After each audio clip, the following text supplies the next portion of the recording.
नमस्कार दोस्तों, Galaxy gastro and neurotherapy centre में आप सभी का स्वागत है। मैं अभिषेक, न्यूरोथेरेपिस्ट। आज इस वीडियो में हम लोग कंप्लीट यूडीएफ के बारे में समझेंगे, मीन्स अनडाइजेस्टेड फूड पार्टिकल्स के बारे में समझेंगे। जो अनपचा खाना हमारे स्टूल के द्वारा बाहर आता है उसके बारे में समझेंगे। क्या ये कॉमन सी समस्या है, क्या एक जनरल सी समस्या है, क्या यूडीएफ आना कोई बहुत बड़ी प्रॉब्लम्स नहीं है। तो हर एक सवाल का जवाब आपको यूडीएफ से रिलेटेड इस वीडियो में आपको दिया जाएगा, तो आप इस वीडियो को अंत तक देखें, ठीक है। तो यूडीएफ जो है, लोगों का कहना है कि अगर आपके स्टूल में यूडीएफ आ रहा है, अनपचा खाना आ रहा है, तो एक जनरल सी समस्या है, एक कॉमन सी समस्या है जो किसी को भी हो सकता है। लेकिन हमारे गुरुजी का कहना है, उनका कहना है कि नहीं, ये कॉमन समस्या नहीं है, एक जनरल समस्या नहीं है। यूडीएफ का आना ये इंडिकेट करता है कि आपका जो डाइजेस्टिव सिस्टम है बिल्कुल स्लोअर हो चुका है। ये इंडिकेट करता है कि आपके पेट में, आपके एलिमेंट्री कैनाल में कोई ना कोई ऑर्गन्स जो है वो स्लोअर हो चुका है, स्लगिश हो चुका है। ये भी इंडिकेट करता है कि आपका जो न्यूट्रिशन है वो अच्छे से एब्जॉर्ब नहीं हो रहा है। इंडिकेट करता है कि अगर आपको कोई ना कोई गंभीर समस्या है या इन फ्यूचर आपको कोई गंभीर समस्या होने वाली है। तो बात करेंगे हम लोग कि हमारे स्टूल में यूडीएफ आता क्यों है, क्या कारण है अनपचा खाना स्टूल से बाहर आने का। तो सबसे पहला जो रीजन होता है वो होता है HCl का कम होना। हमारे पेट में हाइड्रोक्लोरिक एसिड होती है जो इतना पावरफुल होता है, जो किसी भी मेटल को भी गला सकता है, इतनी पावरफुल, इतनी इंटेंसिटी होती है उसमें। तो अगर उसका लेवल हमारे पेट में कम जाए तो हम लोग जो भी खाद्य पदार्थ खाएंगे वो अच्छे तरीके से डिसॉल्व नहीं होगा। अगर वो अच्छे तरह से डिसॉल्व नहीं होगा तो अच्छे से डाइजेस्ट भी नहीं होगा, ना ही वो अच्छे से एब्जॉर्ब हो पाएगा।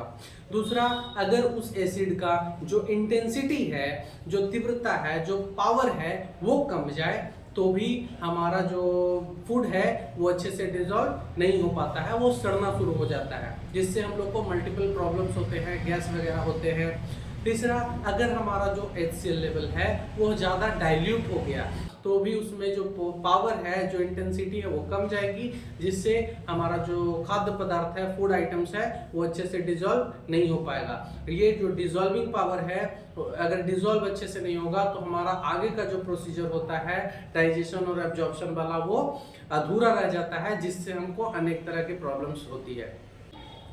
दूसरा जो रीजन होता है वो होता है फूड इंटॉलरेंस। अगर आप किसी भी फूड से प्रॉब्लम है, आपको किसी भी फूड से प्रॉब्लम्स आ रही है, इसका मतलब आपके पास वो एंजाइम जो इस इंग्रेडिएंट को पचाने के लिए, तोड़ने के लिए चाहिए, वो आपके पास अवेलेबल नहीं है या बहुत ही कम अमाउंट में है। इस वजह से आपको इंटॉलरेंस फील होता है। इसी वजह से हम लोग को लैट्रिन के द्वारा यूडीएफ आता है। ये वीडियो बनाने का मेरा मेन उद्देश्य ये है कि हम अपने एक्सपेरिमेंट को आपके साथ शेयर करें। अभी जो हमारा एक्सपेरिमेंट चल रहा है ऑन यूडीएफ, या अभी यूडीएफ के ऊपर हम एक्सपेरिमेंट कर रहे हैं। इस एक्सपेरिमेंट से हमें ये पता चल रहा है कि किसी भी पेशेंट का कौन सा पार्ट अच्छे से काम नहीं कर रहा है।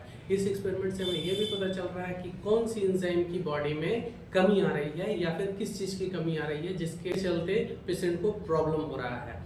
एज फॉर एग्जाम्पल मैं बताना चाहूँगा कि जैसे मान लीजिए कोई पेशेंट अगर टमाटर खा रहा है, अगर टमाटर का छिलका उसके यूडीएफ में दिख रहा है, तो हम इससे डिटरमाइन करते हैं कि आपके पेट में HCl लेवल की कमी हो रही है। क्योंकि जो टमाटर का छिलका होता है it is made up of cellulose, वो आसानी से हमारा जो एसिड है उस सेलुलोज को आसानी से डिसॉल्व कर सकता है। इसका मतलब, और जो वो सेलुलोज है, हमारे बॉडी में कोई ऐसा एंजाइम नहीं है जो इस सेलुलोज को डाइजेस्ट कर सके या फिर इसको तोड़ सके सिंपलर फॉर्म में। इस वजह से हम ये डिटरमाइन करते हैं कि हमारे पेट में HCl लेवल की कमी है। दूसरा मैं एग्जांपल बताना चाहता हूँ कि अगर आपके स्टूल में चने की दाल आ रही है, मटर साबुत मटर आ जा रहा है, ठीक है, मटर के दाने आ रहे हैं, या फिर मटर का छिलका आ रहा है, तो उससे हम लोग डिटरमाइन करते हैं। अगर उसका न्यूट्रिशनल वैल्यू हम लोग चेक करते हैं तो मेनली उसमें क्या होता है, हमारा कार्बोहाइड्रेट होता है या फिर प्रोटीन्स होते हैं। ये दोनों उनका इंग्रेडिएंट है।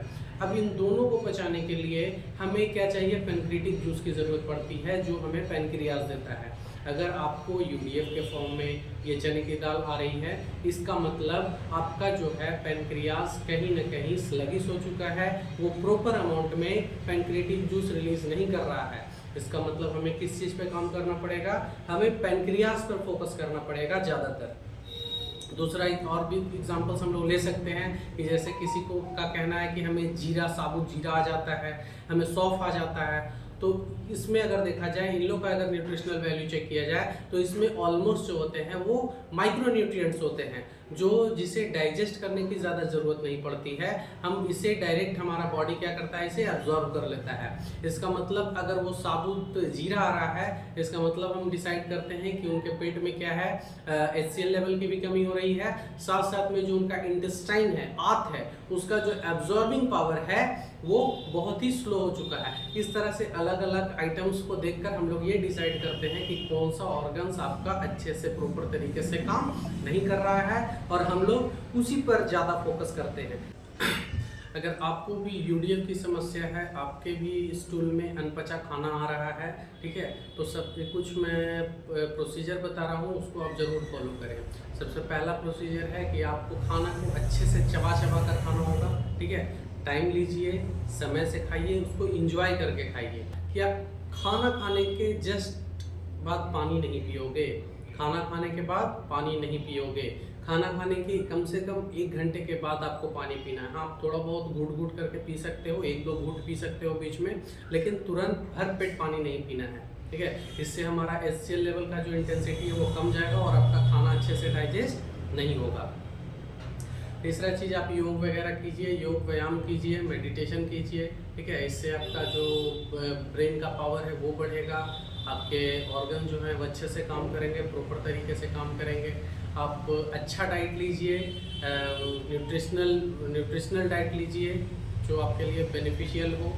आप ज़्यादा जंक फूड वगैरह नहीं लेंगे, आप ज़्यादा पैक्ड फूड नहीं लेंगे, प्रोसेस फूड नहीं लेंगे, ठीक है, ताकि वो आपके ऑर्गन्स को डैमेज ना करें। अगर आप कोई नशा करते हो, आप कोई लीकर लेते हो, वाइन्स वगैरह लेते हो, तो उसको प्लीज़ अवॉइड करें, ताकि आपका जो ऑर्गन्स है हेल्दी रहे, ठीक है। बाकी अगर आपको और भी डिटेल्स चाहिए, आपको इस तरह की समस्या है, आप भी हमारे साथ जुड़ना चाहते हो, हमसे थेरेपी लेना चाहते हो, आप भी इस समस्या से बहुत समय से परेशान हो, तो आप प्लीज़ हमसे नीचे दिए गए नंबर पे आप कांटेक्ट करके हमसे बात करें। आप हमारे सेंटर पे आइए, आप हमसे ट्रीटमेंट लीजिए और बिल्कुल ठीक होकर जाइए। Stay healthy and stay fit. Thank you so much.